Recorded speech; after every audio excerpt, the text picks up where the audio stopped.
Well, good afternoon. Welcome to round two of our player and coach interviews here.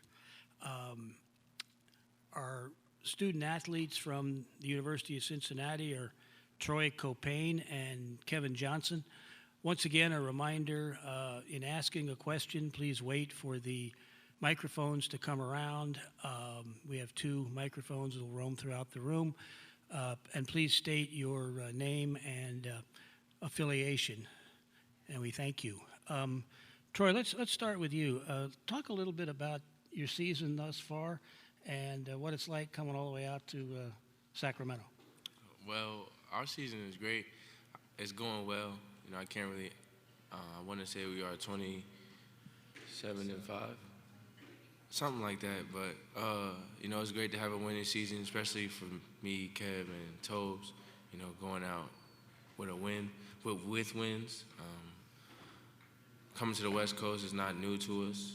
We've been here before. It's 2 years in Spokane, and this is the third year in the West. We haven't conquered the West, so our goal is to overcome some games and make a run in the West Coast. Kevin, you probably are aware that you share the same name as a recent mayor of the city of Sacramento, who also is a pretty good point guard. Yeah, definitely. Play for the Phoenix Suns. I don't know too much about Kevin Johnson other than that, though. But they're such a great point guard. But just happy to be here with my teammates.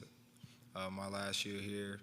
Like you said, we're just trying to make a run here in California and finish out a great season that we had and, enjoy the moments.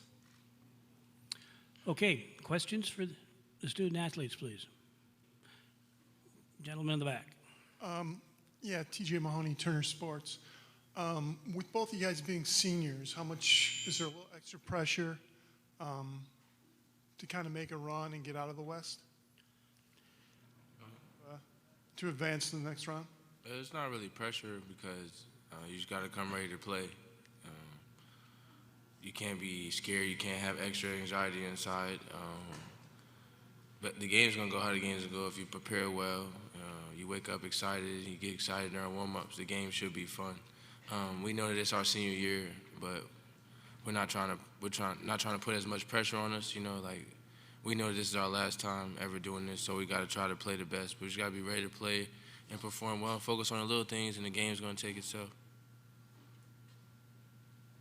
Mark Billingsley, Manhattan Mercury. Troy, what do you know about K-State? And talk about the team's defenses. People are saying this might be a really low-scoring affair. Big 12, it's one of the best conferences of basketball. They've got great guards. Actually, one of my friends is on that team. We play AU together, Kamal Stokes. And then they got a big man, two big men, one shoots and one that plays very aggressive in the middle. It's going to be an up and down game, but it's going to come down to defense. It's going to come down to stops and rebounding and who executes the best. When I was 7 years old, we played in Baltimore for Baltimore's best till I was 10. We were second in the nation at 9. We grew up. My cousin played on the team as well. I haven't seen him since I moved to Virginia, probably since we was kids, but, we still have a great relationship with his family. The whole team still communicates. It's just an opportunity to play one. The basketball game is so small. You see people that that you played with back in the day, and it's good to see that we're all in college now. You get the opportunity, so it's going to be a fun game. Advantages or disadvantages in playing him? I mean, obviously you haven't seen him in a while, but in terms of, you think his game, have you seen his game recently? I know that he still is a great shooter, fast, point guard, but that's not my job. I just enjoy the game for the game. I let the coaches do the rest and just follow the scouting report. Riley Gates, GoPowerCat.com. Kevin, I know you have had a very short amount of time to know that you're playing K-State and to prepare for them. Outside of their starting five, though, what do you see off of their bench? Guys like Corby Irvin and Isaiah Maurice who come off and provide them a little bit of a spark. Having a short turnaround, not too much. Done a little bit of research, though. They definitely do come off the bench and help them. I think one of the guys is a power forward, I know they got another guard who likes to drive to come off the bench, but at the end of the day, we more so worry about us. It's not just K-State. We more focused on what we have to do, and we know if we show up to play, we stick to our game plan and our scouting reports that we'll be able to battle, and it'll come down, like you said, execution, rebounding, and at the end of the day, who make tougher plays, those 50-50 balls that we gotta have to get. So I don't know too much about the starting five or bench players, but as long as I know we prepared, it we'll be fine. There's a lot of talk about pace and tempo these days in basketball. It seems like in a tournament and even in the season, teams that can control pace and actually play slower seem to be more successful. What do you guys do to control your pace, and how difficult is it to speed your team up? Value in every possession. I don't really know. The game's up and down. If the game plan the coach tells us to do is run, then the whole game we're going to run until he decides to slow us down. If it's something different about running plays, that's all on him. We don't really decide that. We just follow and then do the rest ourselves.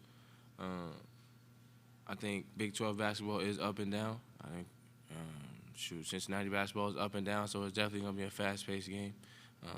Trying to speed both teams up on defense. It's going to be a lot of shots. You just got, like I said, rebounding. Come down to the nitty-gritty stuff. 50-50 ball steals, deflections, who gets boxing out, all that good stuff.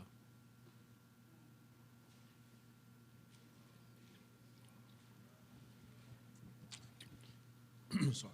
Troy and Kevin, can you talk about Cincinnati's basketball program and what it has, done for your academic and athletic careers? A lot of, great players that came out of that system. For me personally, being a hometown native, it's giving me plenty of opportunities, not just with basketball, but off the court as well. Just a great program with great people behind it. A lot of people that care. Academically, it does a great job. Us two, the three seniors will be graduating here soon. And just as a basketball player, it's just give you that best opportunity to play against some of the best people in the world.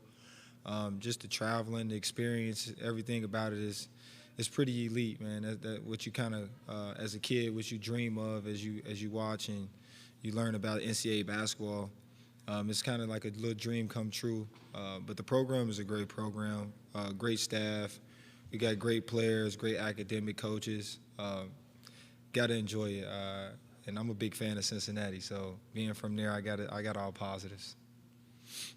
I'm from Virginia, and I was born in New York, and growing up, I used to watch the Big East tournament and go to Madison Square Garden and watch them play. And I knew they was tough basketball.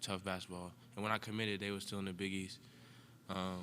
So for the basketball standpoint, that's what I was around from the prior players that that played before, Corey Blunt, Kenyon Martin, just to name a few. That team, Melvin Lovett, just people that were hard-nosed, gritty, wanted to get to it on the court, but off the court, nice, genuine guys, that you can hold a conversation with. The alumni is great. They still talk to us to this day. The 92 team that went to the Final Four talked to us when we wore their throwback jerseys on UConn. So it's just having a big family. Everybody that wears the C-Paw is still together. Nobody is on the outskirts. And academically, like he said, you got seniors that's here that did school and play basketball and ready to graduate at the end of April when it's all over. So, the goal has been reached. The plan has been reached since we were kids for our families. For our parents to say, yeah, my son went to college, played basketball, and graduated is something that we can have forever when we walk across the stage.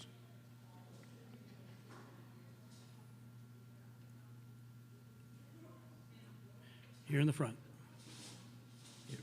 Yeah, Riley Gates, Go Parakeet again. Troy, what do you make of the South region and all the talented teams that are in it? How tough is this region?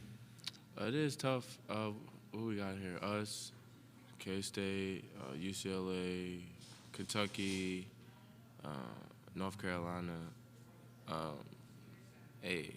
Basketball is basketball. This is what tournament time is about. Like we said, all we can do is come to play. We can only prepare as best. When the ball gets tipped, to throw in the air for a tip-off, It's about who wants to be a tougher team, who wants to get the job done, and then the coaches when they prepare well for their scouts, you can't say anything else about it because you never know how the game is going to go. Anybody can be beat on any given day. It's not planned. This isn't. You can't see the future, so you just got to be prepared. For the present. Live in the present, and having all this talent is something. You don't want the easy way route.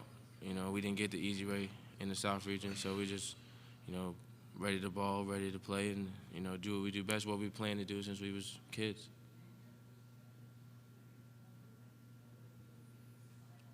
Any further questions? Okay, fellas, thank you very much. Thank you. Good luck.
Not enough of us. That's right. I agree. Okay, we have Cincinnati coach Mick Cronin, and Coach Cronin is one of only 6 head coaches to go to the NCAA tournament in each of the last 7 years. A tremendous accomplishment, Mick. Thank you, sir. Aside from having good players, to what else do you attribute that? Being a good Irishman like yourself. You want me to start it off? Sure. Let's do it. You going to partake tomorrow at all? Once the games are over. Okay. Just checking. I got to take St. Patty's Day. I can't really celebrate. So, usually, fortunately, we've been playing last 7 years. But obviously, we've had a tremendous year. 29 wins for our team.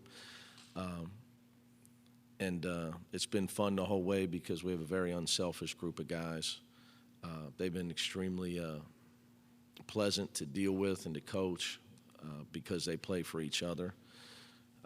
Coaches talk a lot about stuff like that, but it's hard to find. It's hard to, especially hard to find this day and age when unselfishness, when the individuality and brand marketing and the things that are glorified in our society today for athletes are what they are. So I'm really appreciative of my players. They got great attitudes.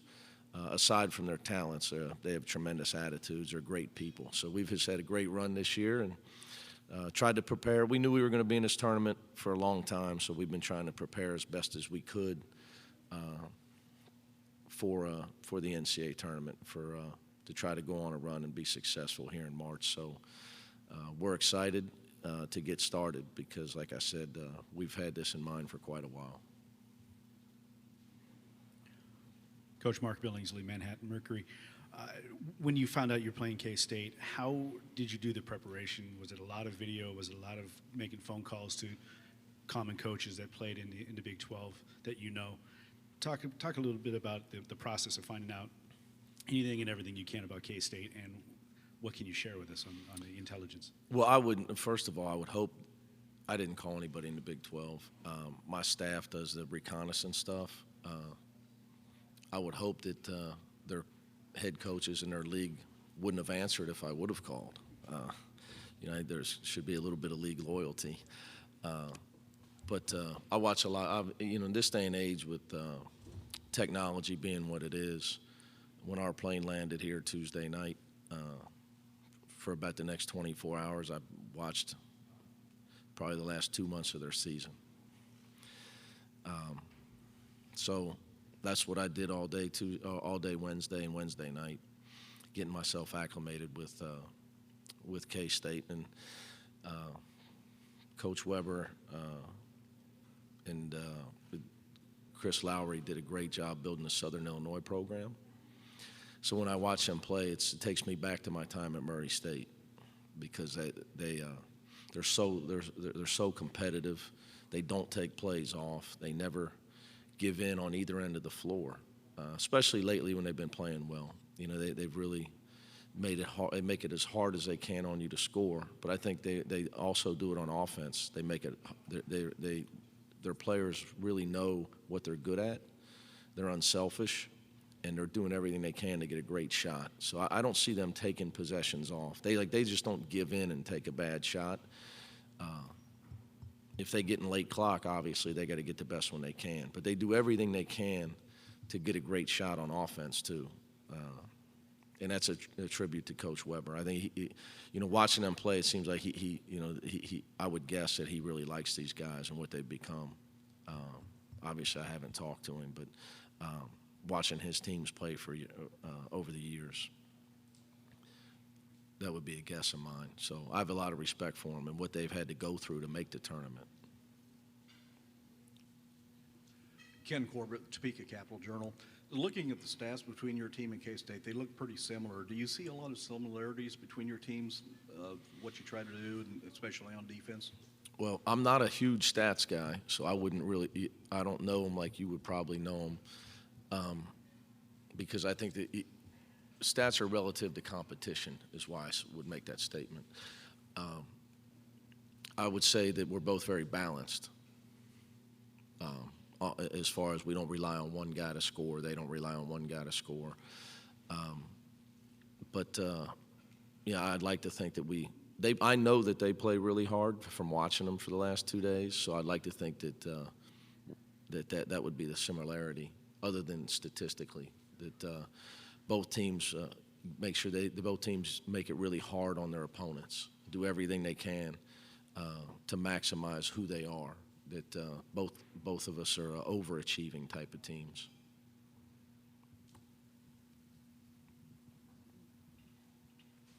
Right. Excuse me, Riley Gates, GoPowerCat.com. When you look at K-State, what do you see on their bench, the reserve guys, when they come in? What type of a spark do they provide, and how tough is that going to be for you to stop? Well, I think, they're bringing, when they go to the bench, they get younger. But Snead was high rated, right? Wasn't he a high rated recruit? We don't get a lot of those guys, so I don't know them all those high rated guys. But he can really shoot. I mean, he can really shoot. And, I think it's Maurice, number 10, right? I'm a numbers guy. He's come on late, and it seems like Coach Weber's really comfortable putting him in the game now. And I obviously, I didn't see him in November, December, so, maybe their development has helped them turn it around a little bit. I know they had the law in February. They're not the deepest team. And, I'm sure, the Big 12 was so brutal. I'm sure that probably had some effect on them. Where some of maybe the other blue bloods got a few more bodies than they do. But they definitely get younger, but they're talented. Snead can really shoot. I mean, he can really, really shoot. So whenever a guy, this late in the year, when you're a guy like that, everybody knows that you're a shooter, which means you don't get a lot of wide open shots. So it means you're still making shots. That means you can make contested shots. Josh Peter with USA Today. You referred to the growing presence of individuality and branding. Lonzo Ball's here, and his father's already started a brand for him and for his brothers. They sell T-shirts, hoodies, hats. How do you feel about kids getting ahead of the game like that? I would say that what's good for the goose is good for the gander. If everybody else can make money, they're his sons. Now, I don't think he can beat a lot of these people in one-on-one that he's claiming he can beat. But in all seriousness, I mean, they're his sons. And I firmly believe in that. I don't think you have to worry about his kids. From what I've seen, they're worried about winning. If his son maybe passes the ball too much. But when it comes to the other side of it, I say more power to him. I mean, they're his kids. I think the era of everybody else making money is over. So I say good for him. Kellis Repnet here with the Wichita Eagle. Coach, I think a lot of people... Can I add one thing to that? Because I'm a parent. I think instead of kidding around about his one-on-one, I think that what I saw, because I've watched some of that stuff, we should be thankful that he's a great parent that loves his kids. And his kids wouldn't be that good if he didn't spend that time with them. And he could have been sitting on the couch drinking beer and watching games, telling his kids to go across the street. He was spending time with his kids. I saw all those videos. I love my daughter. She's here with me. So his kids wouldn't be what they were if he didn't spend time with them. So all the other stuff aside, we all love to judge. Everybody's got their opinion. If he wants to say wild things, be funny, that's great for him. But I think what's lost in the shuffle, that what should be glorified, is that man's obviously is a really, really good parent that spent time with his kids. That's something I try to do in my program. I try to show my players that's the most important thing about being a man. So I applaud him for that. Coach, I feel like people thought both you and SMU might get higher seeds in this tournament with your records. Was that surprising to you that you guys came in at number 6? It was surprising, but I'd say it's irrelevant. I just think it's irrelevant, which has been my point. It's irrelevant. You're going to have it. First of all, I don't aspire to the thought process that, if we were to lose, that our year is a failure. With the year they've had, if they don't make the Sweet 16, then it's a disappointment. What to who? My 3 seniors are going to graduate. Troy Copain became the all-time assist leader in the history of our school. We don't let other people quantify success for us. So when you talk about the tournament, the way I look at it, there's only one winner. Now I get it. There, you know, people want to when they quote coach when people quote coaching resumes. He's been to 2 Sweet 16s and 3 Final Fours, and I know this. Like Rick Pitino's a mentor. He's like my older brother, and I tell you this, okay? He loves. I mean, the guy's competitive, but when you're, you know, when as a coach, when people are standing around talking about you over your gravesite, we're Irish, so we know that there'll probably be a little Irish whiskey. They're not going to sit there and talk about how many Sweet 16s or Elite Eights you went to. Your former players are going to be there because you impacted their life. So I don't look so my point would be with the seed is that only one team's winning the tournament. So eventually, like you're not just going to keep playing the 16 seed. So what round you might get knocked out in, to me, is irrelevant. Doesn't matter. So that's why I would say it just doesn't matter. Now you may sit there, this you're crazy. You know, we're trying to win 6 in a row and win the tournament. Or what the heck are we doing here? So what's the difference of all that stuff? I mean, yeah, you may get an easier path, but then somebody's gonna have to get upset for that to happen. You know, yeah, you might get one game off if you're playing a 15 or a 16. You might get one game, but so you get one game that may be a little lighter. I mean, is that really? If you're good enough to win it,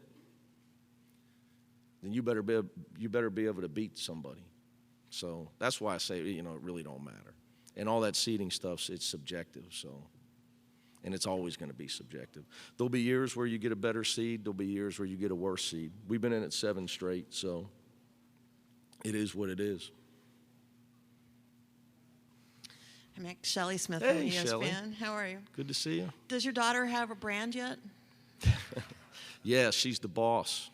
All you got to do is hang out with us.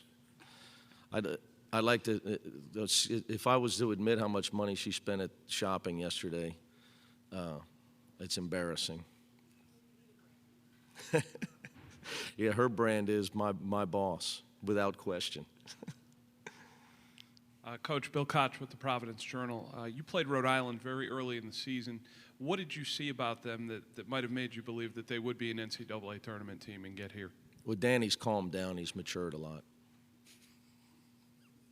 You know I'm kidding, right? He's a good friend of mine.